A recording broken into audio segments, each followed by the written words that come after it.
Hi! చాలా యమ్మీగా కనిపిస్తున్న కట్టెనాతులు అంటారు ఈ ఫిష్. ప్రాసెస్ చెప్తా, ట్రై చేయండి.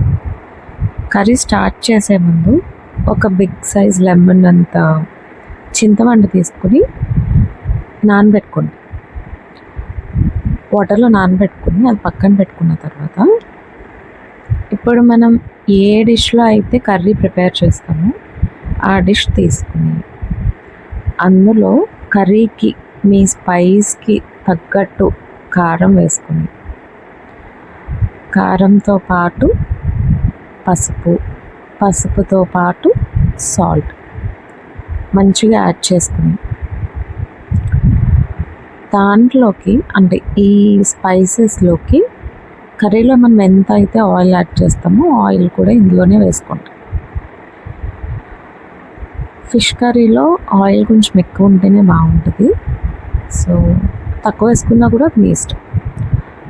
ఆయిల్ వేసుకుని ఇప్పుడు ఈ కట్ చేసి పెట్టుకున్న ఆనియన్స్ ఉంటాయి కదా, ఇక్కడ నేను చిన్న ఆనియన్స్ ఉంటాయి కదా, ఆ ఆనియన్స్ యూజ్ చేస్తున్నాను. వాటితో కర్రీ టేస్ట్ చాలా బాగుంటుంది.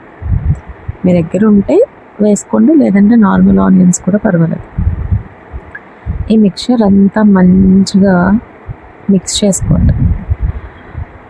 చేసుకొని ఇప్పుడు అందులో నీట్గా వాష్ చేసి పెట్టుకున్న కట్టెనాతలు, వాటి పేరు అది, చిన్నగా ఉంటాయి, టేస్ట్ చాలా బాగుంటుంది.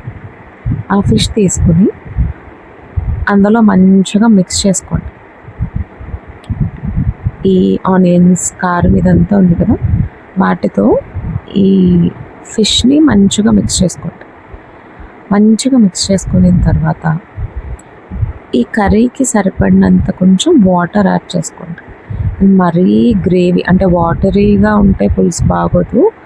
సో చూసుకుని వేసుకోండి, బికాజ్ మనం చింతపండు నానబెట్టిన జ్యూస్ కూడా వేస్తాం కదా. సో వాటర్ కూడా యాడ్ చేసుకుని నానబెట్టుకున్న చింతపండు రసం కూడా వేసుకుని మంచిగా మిక్స్ చేసుకోండి. ఇంకా హ్యాండ్ పెట్టాల్సిన అవసరం లేదు. మోస్ట్ ఆఫ్ ది కర్రీ ఇక్కడే అయిపోయింది.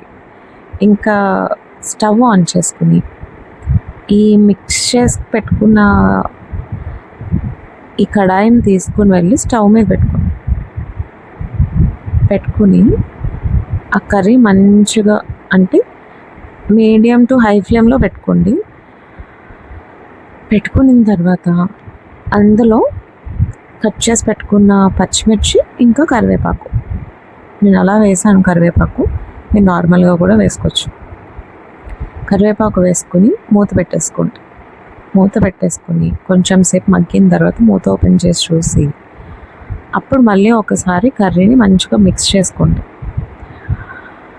కర్రీ మంచిగా మిక్స్ చేసుకుని, అంటే ఇప్పుడు నేను ఎలా వీడియోలో చూపిస్తున్నానో ఫిష్ కర్రీ అలానే మిక్స్ చేసుకోండి. అండ్ చింతపండు కూడా నేను అర్లీగా వేసేసాను, బికాజ్ ముక్క విరగకుండా వస్తుంది. కర్రీ అయితే చాలా బాగా వచ్చింది.